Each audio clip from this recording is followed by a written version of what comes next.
저희들이 다니엘 3장 앞부분에서 다니엘의 세 친구들, 그 느부갓네살 왕이 자신을 상징하는 금으로 만든 어마어마한 크기의 높은 신상을 만들어 놓고 이제 신호를 내면 사람들이 다 하던 일 멈추고 다 엎드려서 그 앞에 절하라라고 하는 이런 명령을 내렸을 때에 사드락과 메삭과 아벳느고가 그 신상에 절하지 아니하고 그것을 거부함으로써 위기에 처하는 이런 장면들을 저희들이 다니엘 3장 전반부에서 찾아보았습니다.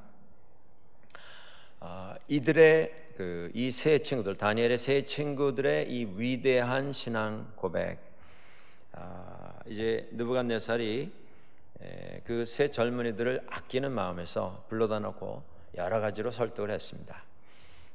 이제까지 안 한 것은 없던 일로 할 테니까 이제부터라도 이제 소리가 나거든, 신호 소리가 나거든 일어나서 절하고 경의를 표하면 이제까지 없었던 일로 다 해주겠고, 이제부터만 잘하면 아무 일 없던 걸로 그렇게 내가 처리를 하겠노라. 그때에 이 다니엘의 세 친구들 사드락, 메삭, 아벳느고가 성경에 나오는 여러 가지 신앙 고백이 있습니다만 그 신앙 고백 가운데 가장 우리에게 도전이 되고 우리에게 교훈이 되는 이런 신앙 고백을 합니다. 이 일에 대해서 우리가 왕에게 대답할 필요가 없습니다. 왕이시여, 우리가 섬기는 하나님이 계시다면 우리를 맹렬히 타는 풀무불 가운데에서 능히 건져내시겠고 왕의 손에서도 건져내시겠습니다. 그 다음에 18절, 3장 18절, 참으로 우리에게 감동이 되는 이런 구절입니다. 그렇게 아니하실지라도, 하나님께서 혹 그렇게 아니하실지라도 왕이여, 우리가 왕의 신들을 섬기지도 아니하고 왕이 세우신 금 신상에게 절하지도 아니하겠습니다. 하나님이 계시다면 우리를 건져내시겠고, 혹시 그렇게 아니하실지라도, 그렇게 아니하시는 것이 하나님의 뜻이고 그렇게 아니하시는 것이 결국 우리 모두에게 있어서 최선의 것이라는 것을 우리가 알기에 저는 그 금 신상 앞에 절하지 아니하겠습니다. 이렇게 선언을 했습니다. 오늘 우리의 시대는, 우리가 살고 있는 21세기는 대단한 다양성의 시대입니다. 이 다양성의 시대라고 하는 것이 어떤 면에서는 좋은 것입니다. 인종도 좀 다양하게, 언어도 다양하게, 풍습도 습관도 전통도 다양하게. 그런데 그것이 어떤 규모가 없이, 어떤 질서가 없이 다양해지는 데에는 문제가 있습니다.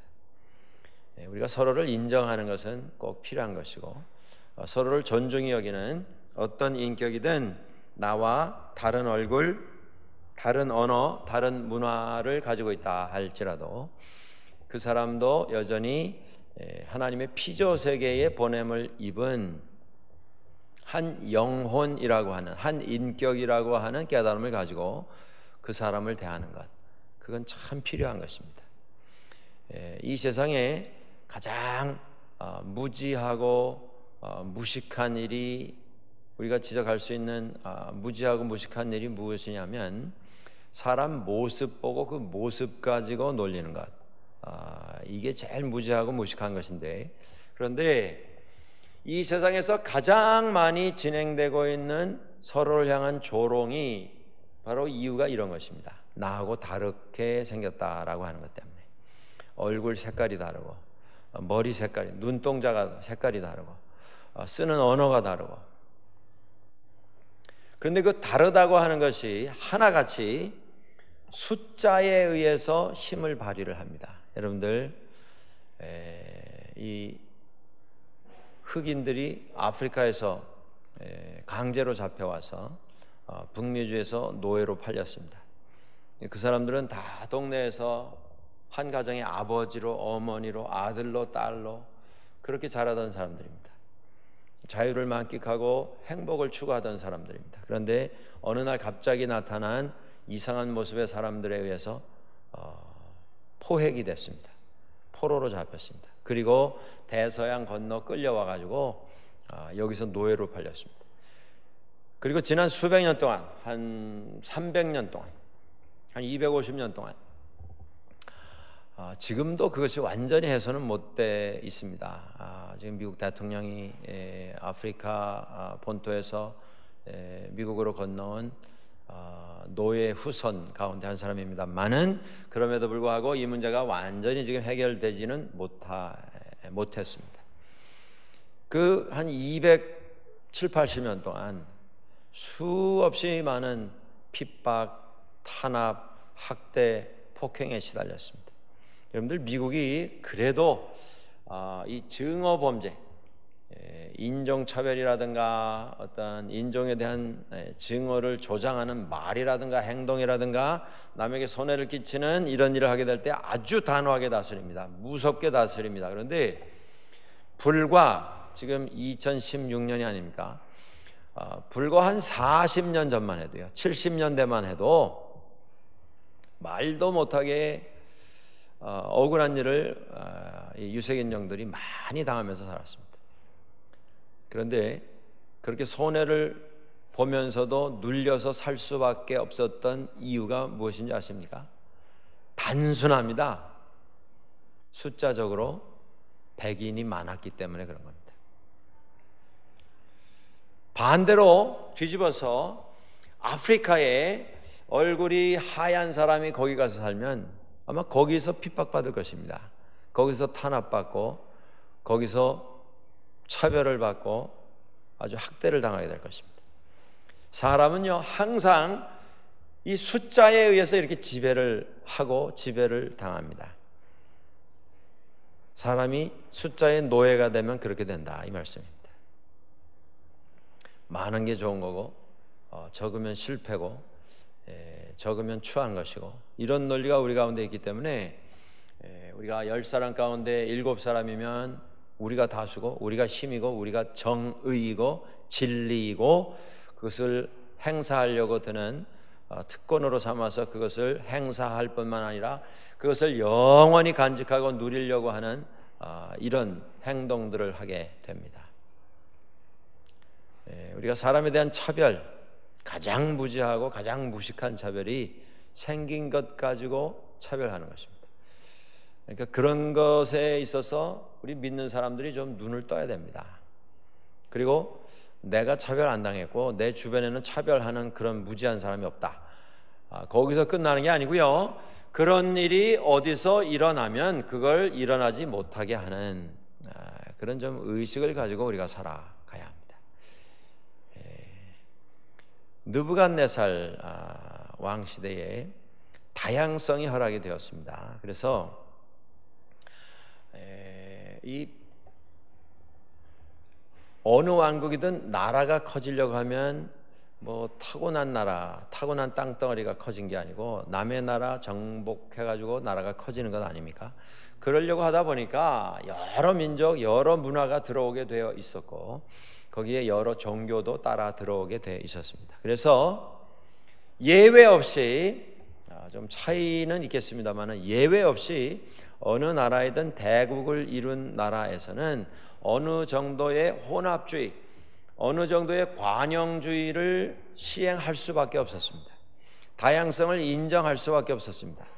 왕국 안에 평화를 유지하기 위해서, 사람들의 불만을 좀 없애기 위해서. 지금 느부갓네살이 세워놓은 이 신상, 금으로 만든 이 신상이라고 하는 것, 이것도 정체가 무슨 종교인지는 우리는 모릅니다. 그런데 아마도 뭐 여러 왕국에서 여러 문화, 여러 종교에서 따 가지고 와가지고 자신만의 어떤 종교 체계를 세운 것 같습니다. 근데 중요한 사실은 뭐냐면 지금 느부갓네살 왕이 이 다니엘의 세 친구들에게 요구하고 있는 것이, 너희가 믿고 너희가 섬기고 예배하는 여호와 하나님, 이스라엘의 하나님, 이걸 포기하고 이제 내가 만든, 내가 세운 내 종교로 개종해라, 이걸 요구한 게 아닙니다. 지금 느부갓네살 왕이 원하는 것은 집에서 너희의 예배 시간을 지켜서 너희의 시간표를 따라서 기도도 하고 예배도 드리고 말씀을 보고 뭐 묵상을 하고 기도도 하고 찬양도 하고 다 좋다는 것입니다. 다만 내가 세운 이 금신상에도 경의를 표하는 것, 이것도 하고 저것도 하라는 겁니다. 너의 신앙도 유지를 하고 지금 내가 세운 신앙도 받아들이라고 하는 것입니다. 이것도 믿고 저것도 믿어라, 이것 말고 저것 믿어라 아닙니다. 이거냐 저거냐가 아니고요, 이것도 믿고 저것도 믿어라. 오늘 우리가 살고 있는 이 다양성의 시대에 우리에게 들려오는 소리가 똑같은 소리입니다. 왜 꼭 예수만 믿어야 구원 얻는다고 하느냐? 왜 꼭 하나님만 고집하느냐? 안 믿는 사람들이 그런 말 많이 하죠. 기독교는 참 너무 독선이다. 왜냐하면 그들이 믿는 절대적인 존재, 예배의 대상이 되는 그분 이름까지도 하나님이에요. 하나님, 한 분이신 하나님. 그러면 다른 신은 왜 안 되느냐?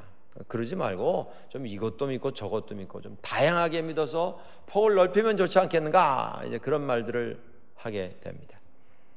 우리가 다른 종교에 대해서 적대심을 품고 증오를 조장하고 하는 것은 믿는 자로서 할 일은 아닙니다. 우리가 인격체로서, 인간으로서 다른 종교를 따라가는 사람들이라도 그들에 대한 인간으로서의 어떤 존중이 여기는 마음은 있어야 돼요. 그들이 주장하고 그들이 선포하는 그들의 어떤 종교의 논리를 우리가 받아들일 필요는 없습니다만은 인간 대 인간으로서의 존중이 여기는 마음은 꼭 필요한 것입니다. 여기에 한계가 있는 것을 우리가 기억할 필요가 있습니다. 요즘 세상은요, 상대주의입니다. 뭐든지. 이전에는 우리가 좀 편협한 면도 없지는 않았습니다만은 이전의 시대는 흑백이 분명했죠. 흑백이 분명했습니다. 그래서 세상에서 출세하는 사람은 항상 좋은 사람이고, 좋은 사람은 복받고, 착한 사람은 상받고, 나쁜 사람은 항상 벌받고. 그런데 세상에 나가서 보면 꼭 그렇지만은 않은 것을 볼 수가 있습니다. 단순 논리로 더 이상 세상을 잴 수가 없어요. 사람들이 그것을 받아들이려고 하지도 않습니다. 흥부전이라고 하는 고대 전에 내려오는 이야기가 있습니다. 흥부와 놀부 형제 아시죠? 그런데 흥부가 자식이 많았습니다. 흥부 자식이 몇이나 됐는지 기억하십니까? 10이에요. 10. 자식이 10. 그리고 가난했습니다. 사람은 참 착한데 가난했어요. 먹을 게 없어서 늘 아이들 때문에 형님 댁에 가서 어떻게 좀 음식을 얻어다가 먹일 수 있을까 많이 고민을 하고, 그래서 형님 댁에 찾아가면 또 핍박을 받고 학대와 천대를 받는데 그래도 자식들 때문에 또 먹을 걸 구하러 거기를 드나들면서 벌어지는 이런 우화입니다. 그래서 옛날에는 놀부는 참 못된 사람이고 흥부는 참 착하고 좋은 사람이고, 그래서 그 착한 것이 결국 복을 불러왔다, 뭐 이제 그런 논리입니다. 그런데 요즘 일부에서는 젊은 세대들은 이제 이렇게 말한다 그래요. 왜 흥부는 착한 사람이고 놀부는 나쁜 사람이냐? 그렇게 보는 것 자체가 그거 온당치 않다. 콩쥐 팥쥐도 마찬가지죠. 네. 왜 집안에 그 어머니가 세상 떠나서 새 어머니가 들어오셨는데 새 어머니는 왜 꼭 나쁜 사람이어야 되느냐? 네? 새 어머니가 들어오셨는데 꼭 왜 자식들한테 그렇게 못된 짓만 하고 새 어머니가 무슨 죄가 있다고 그렇게 아예 그냥 이름표를 붙여가지고 부를 필요가 뭐가 있냐? 그게 고정관념이라고 하는 것이죠. 흥부, 놀부 이야기 아까 말씀을 드렸습니다만은 젊은이들 가운데 그런 말 하는 분들이 있다 그래요. 놀부는 열심히 사는 사람이고 자기가 가지고 있는 능력을 최대로 발휘를 해서 많은 소득을 만들어서 잘 사는 사람인데 그게 왜 나쁘냐? 네? 그리고 또 이런 말도 한다 그러죠. 흥부는 능력도 없는 사람이 왜 자식은 그렇게 많이 낳냐 말이에요. 예?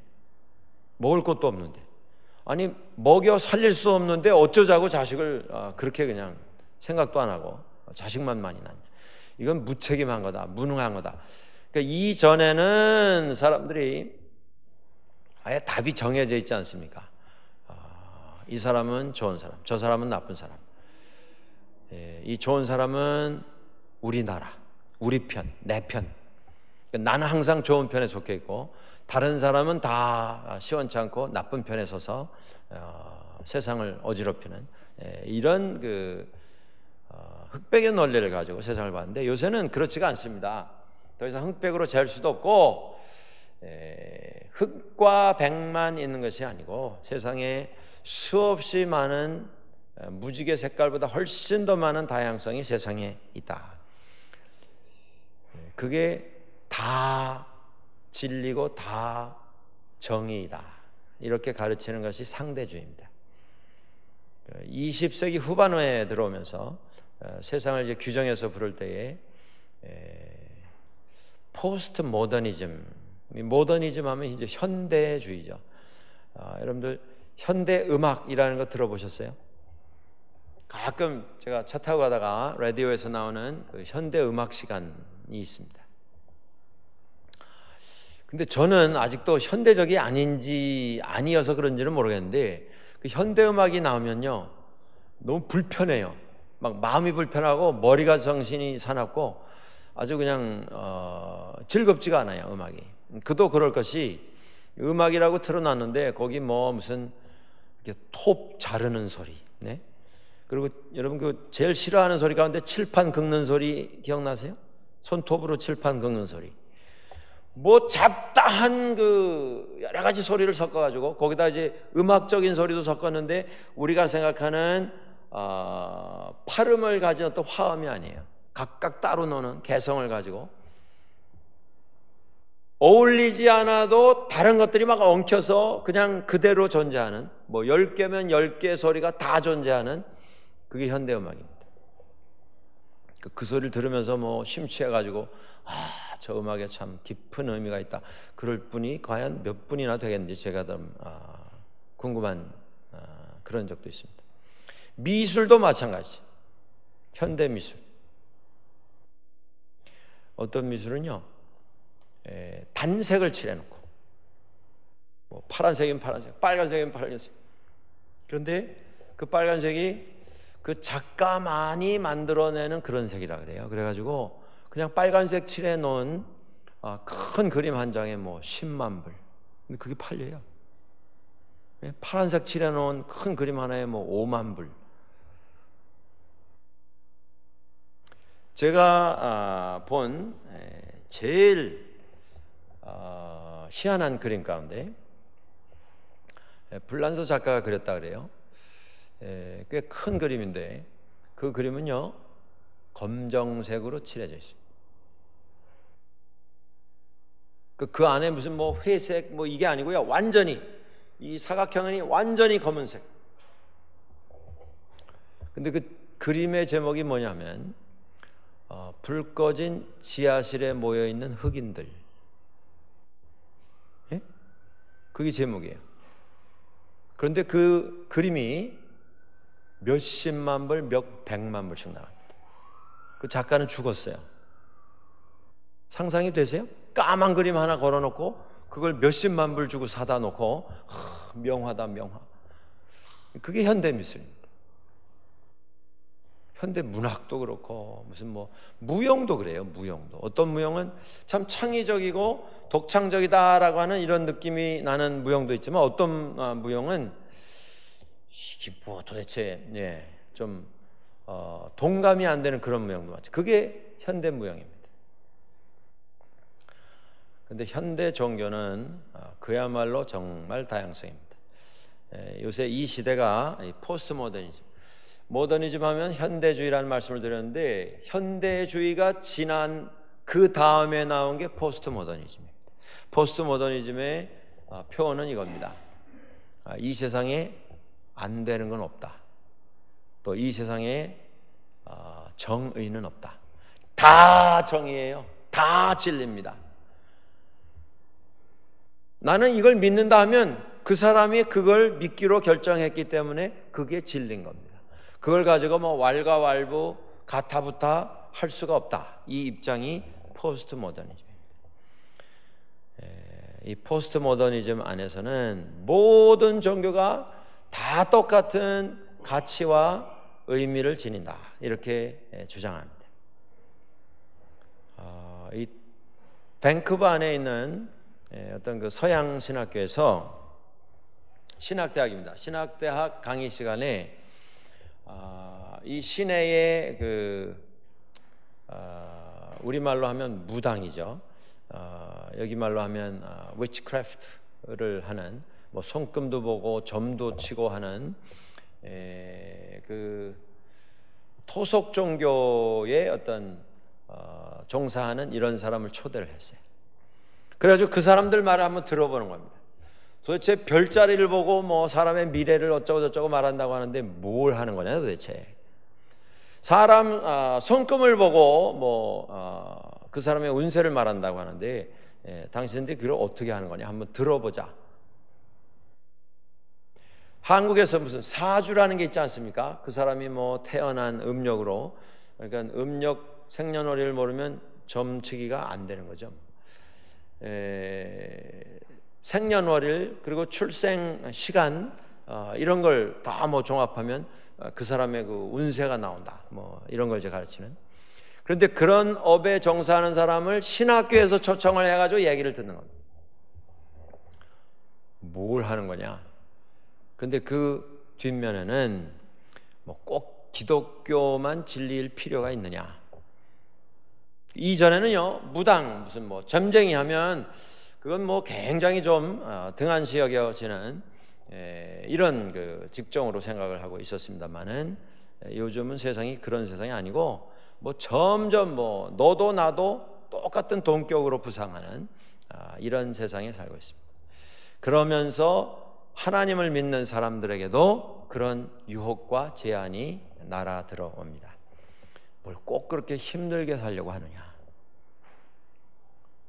그냥 하나님 믿고 그리고 하고 싶은 거 하면서 살면 되는 거 아니냐? 하나님은 사랑이시라고 하는데 혹 우리가 잘못 살았으면 하나님께서 사랑으로 나중에 용서해 주실 테니까 그냥 맘 편하게 재미있게 하고 싶은 거 다 하고 먹고 싶은 거 다 먹고 그러면서 살아도 되는 것 아니냐? 그렇게 가르칩니다. 그 TV에 SBS에 잠깐 지나가는 장면을 봤는데요. 서양 여자분이 한국에 와서 신을 받았어요. 무당을 따라다니다가 무당 굿하는데 이제 그분이 원래 그런데 굉장히 관심이 많던 사람입니다.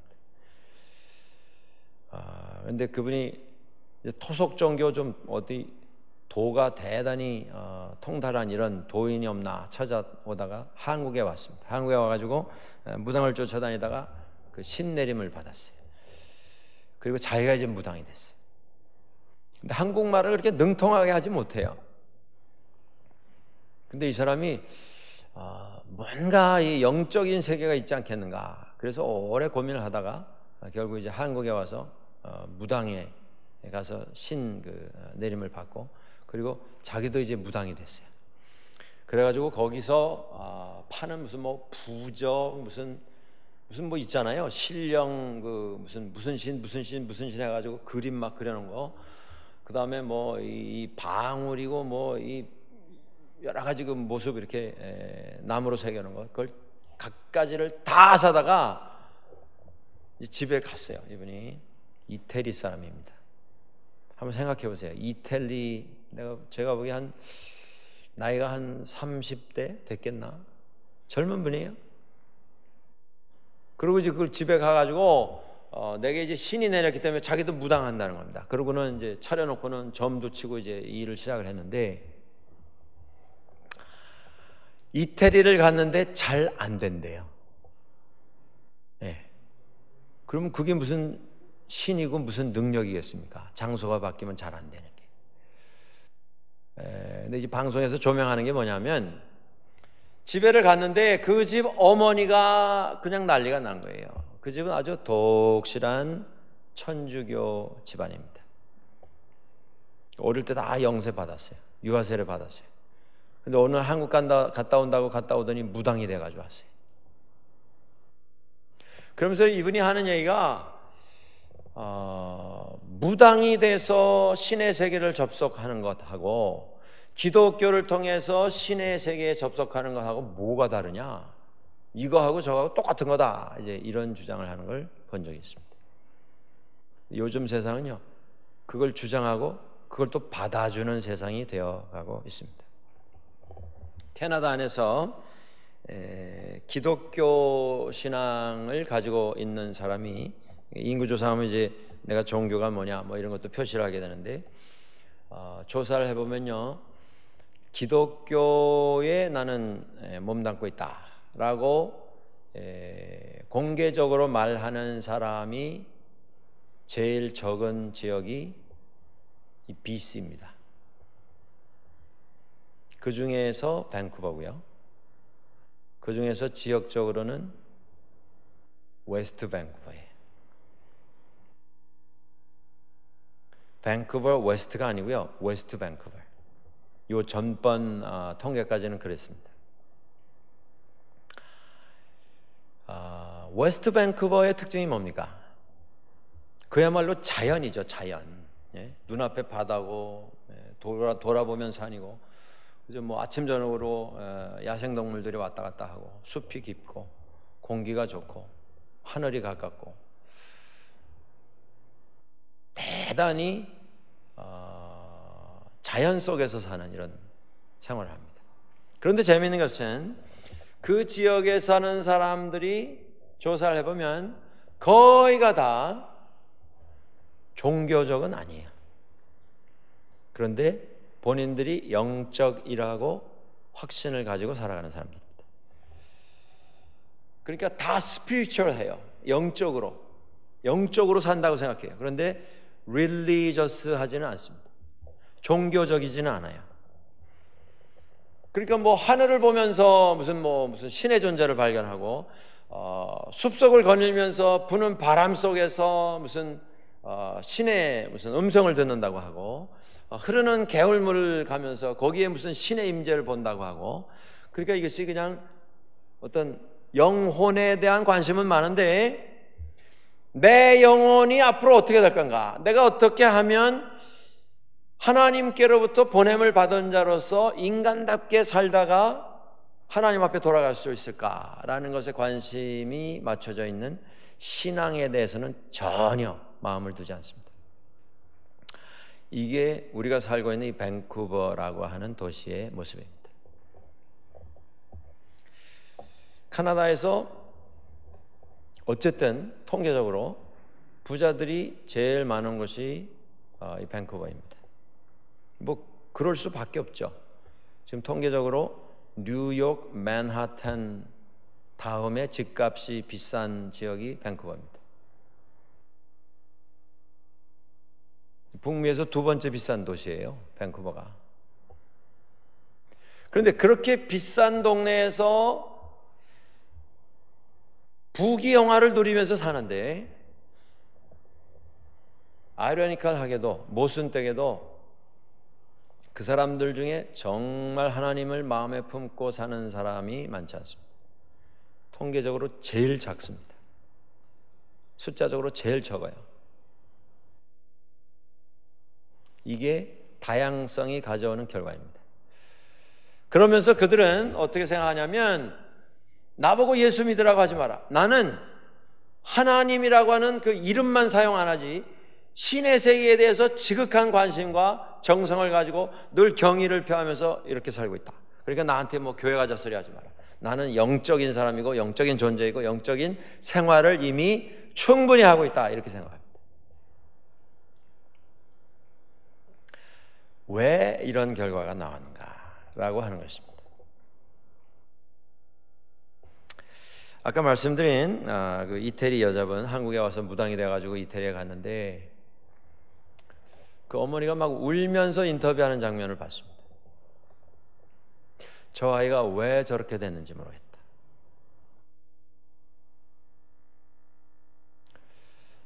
그러면서 그 동네에 있는 그 신부님이요, 그 아이를 만났어요. 그 청년을 만나서 이제 얘기를 하면서 그런 얘기를 합니다. 내가 나이 많은 신부님인데 내가 천주교회 안에서 내가 기독교라고 하는 가르침 안에서 내가 그렇게 간절하게 사모하고 간절하게 찾았던 답을 찾지 못하고 저 동쪽 끝에 있는 나라 한국까지 가서 거기서 무당이라고 하는 사람을 통해서 내가 원했던 것을 발견했다고 하는 것. 이걸 들으면서 참 나는 너무 미안하고 너무 책임감을 느낀다. 우리가 보여주고 우리가 안내하고 우리가 확인시켜 주었어야 하는데 우리가 그걸 하지 못함으로 내가 이런 과정을 지나가게 되었다고 하는 것. 그것이 우리 책임이라고 하는 것, 내 책임이라고 하는 걸 내가 깨닫는다. 그런 얘기를 했습니다.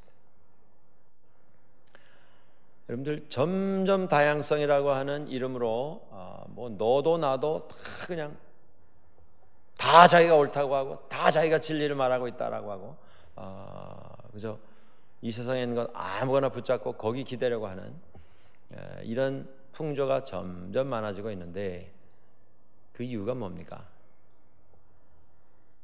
우리가 보여주지 못했기 때문입니다.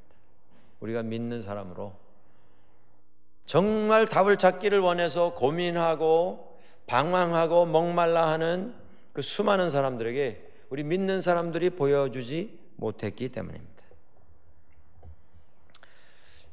제가 언젠가 한번 언급을 한 적이 있습니다만 현각 스님이라고 하는 사람이 있습니다. 한국에 이분이 지금 한국에 들어온 지가 한 20년 넘은 것 같아요. 이제 이 사람도 50대 중반 후반 뭐 이렇게 돼가는 것 같은데 이 사람은요 하버드에서 공부하던 사람입니다. 근데 이 사람이 불교에 귀의해가지고 한국에 왔어요. 그리고 입적해가지고 한국에서 스님이 됐습니다. 한번 생각해 보세요.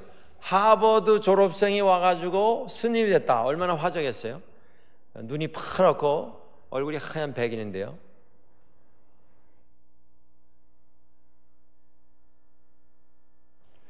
근데 이 사람이 하버드에서 뭘 공부했냐면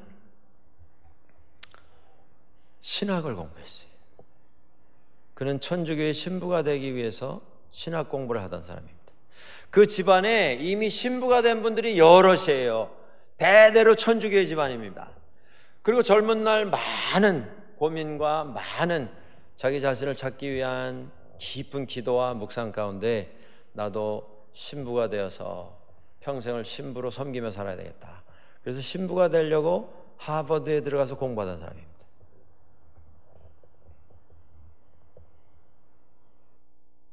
그런데 그가 스님이 됐어요. 중이 돼서 한국에 들어가서 한국 조계종에 속해가지고 선불교에 아주 깊이 들어갔습니다.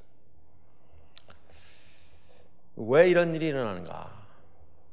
문제가 뭐냐면 우리가 정말 그리스도 안에서 진리를 찾고 싶어하는 찾아진 그 진리의 삶의 의미를 두고 평생 그 진리 안에서 행복을 맛보며 살고 싶어하는 사람들에게 믿는 사람들이 그 진리를 보여주지 못했기 때문입니다. 그 책임은 저한테 있어요. 우리에게 있는 거죠.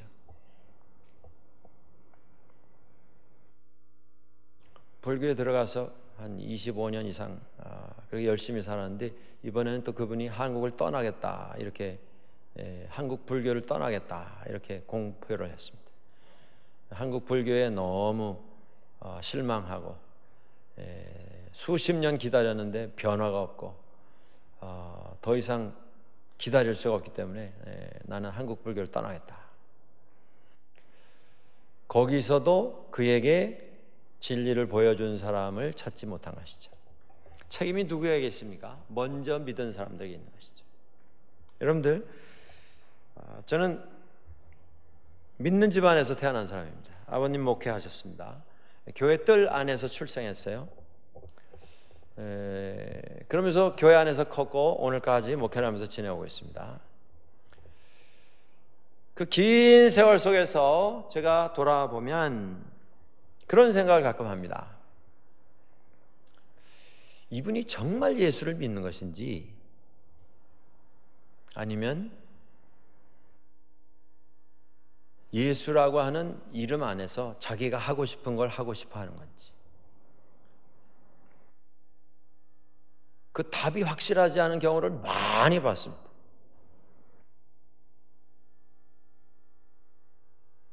제 어린 눈에도 그런 모습이 너무 많이 보였어요. 입만 벌리면 하나님이고, 교회에서 참 오래 생활하셨고 이런데도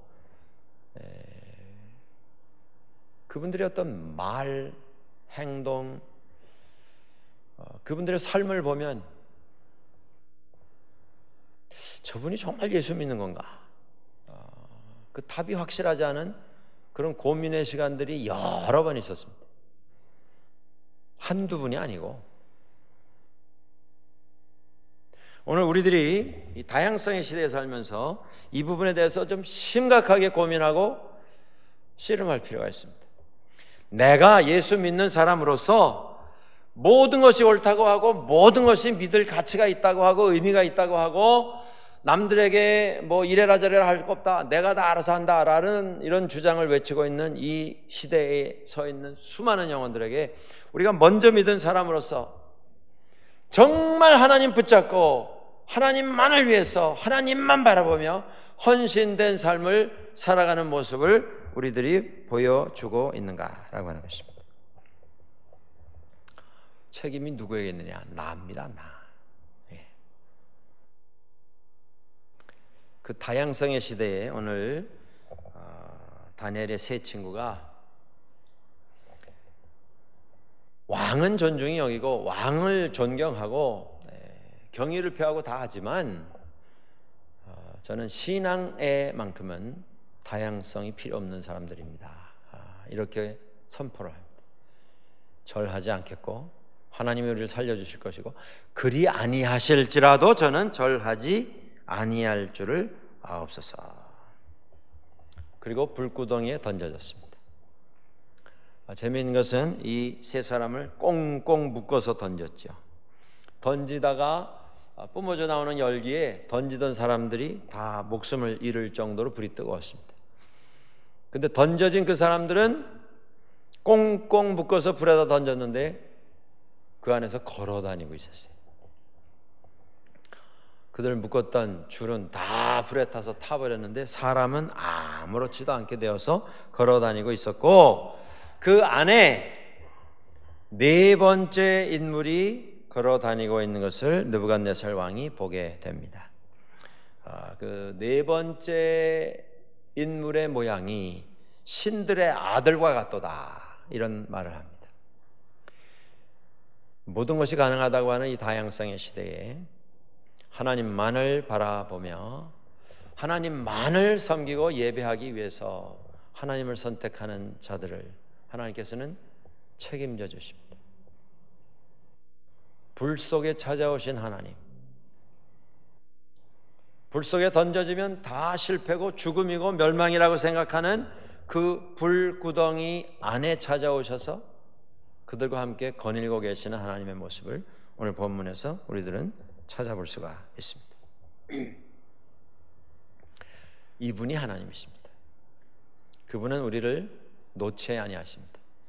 우리가 믿음 안에서 어떤 구덩이에 떨어질지라도 그 자리에 찾아오셔서 우리와 동행하시고 우리를 지키시고 우리를 들으셔서 끝내는 구원 얻게 해 주시는 분이십니다.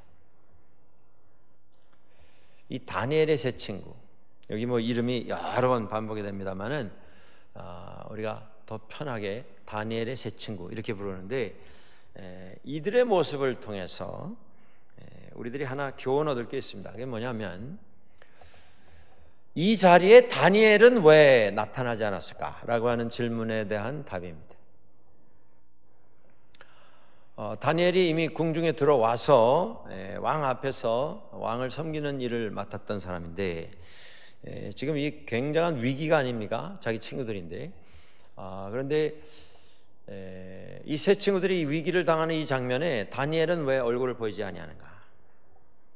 어떤 사람들은 짐작을 합니다. 그가 혹시 어디 왕의 명령을 받아서 수도를 떠나서 어디 여행 중이 아니었겠는가? 몸이 불편한 게 아닌가? 여러 가지 추측을 꺼내는 사람들도 있습니다만은, 오늘 이 사건 속에서 다니엘의 모습이 등장하지 아니하는 특별한 이유가 있습니다.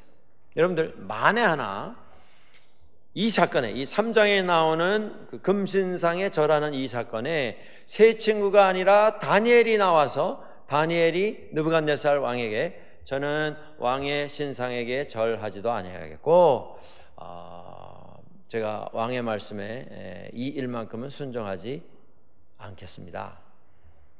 그 불에 떨어질지라도 저는 그렇게 하지 아니하실 것. 저는 하나님이 저를 지켜주실 것을 믿기 때문에 그렇습니다. 하나님이 그렇게 하시지 아니하실지라도 저는 그 신상에 절하지 않겠습니다. 다니엘이 느부갓네살 임금에게 이렇게 말했다면 사건이 전개가 어떻게 됐겠나요? 아마도 느부갓네살은 다니엘이 그런 말을 했다면 그 대답을 이미 느부갓네살은 예상을 하고 있었을 것입니다. 왜냐하면 이 앞에 나오는 1장, 2장을 통해서 다니엘이 하나님 앞에서 얼마나 은혜를 얻고 능력을 얻어서 그 시대에 당대를 살고 있던 어떤 사람들보다 더 총명하고 똑똑하고 하나님 주시는 은혜로 능력으로 모든 것을 다스리는 꿈을 해몽하는 하나님이 보내신 이런 사람이라고 하는 것을 이미 느부갓네살이 알고 있었기 때문에 다니엘에게 그런 걸 강요도 하지 않았을 뿐더러, 강요했다 할지라도 다니엘에게서 이 똑같은 답이 나왔을 때에 다니엘에게서 나오는 이 답을 듣는 느부갓네살은 당연하게 여겼을 것입니다. 그런데 이름이 없는, 별로 알려지지 아니한, 다니엘과는 좀 거리가 있는, 좀 차이가 있는 평범한 세 사람에게 일어난 이 사건을 통해서 성경이 우리에게 주는 메시지가 이겁니다.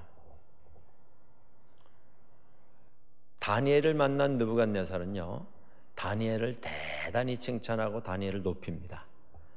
그의 능력을 보고, 하나님께서 그에게 허락해 주신 기적적인 능력을 보고.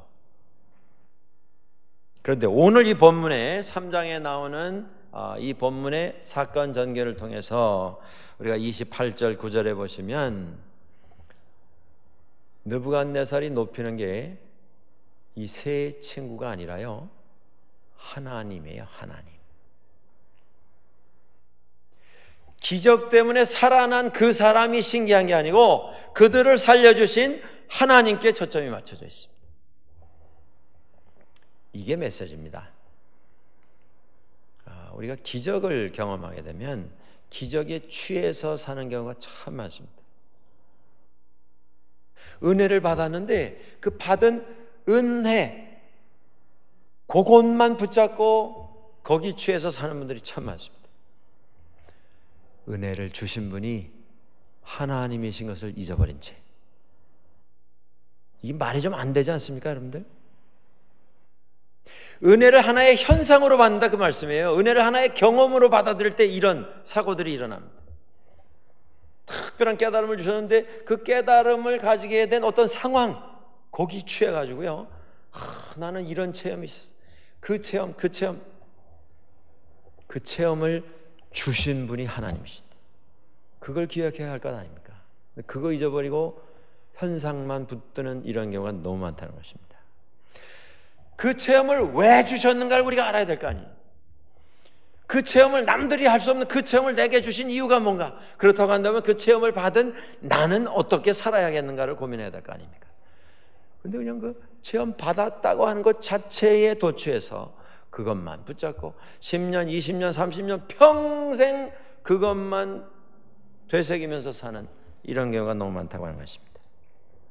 오늘 다니엘의 세 친구들을 통해서 우리가 다시 한번 발견해야 할 것이 그것입니다.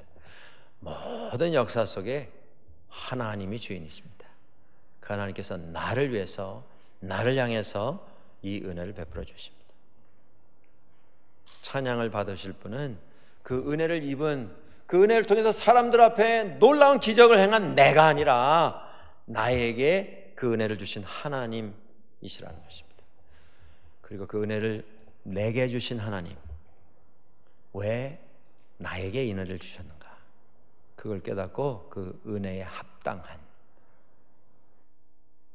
오늘도 하나님 안에서 의미 있는 인생을 살기 위한 진리를 찾기 원해서 목마른 심정으로 그 진리를 기다리고 있는 많은 사람들에게, 은혜 받은 사람으로, 은혜 먼저 받은 사람으로 그들에게 답을 보여줄 수 있는 우리의 삶이 따라야 할 것입니다.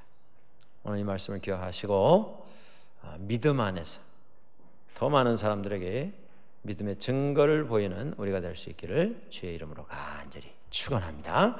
우리 같이 한번 소리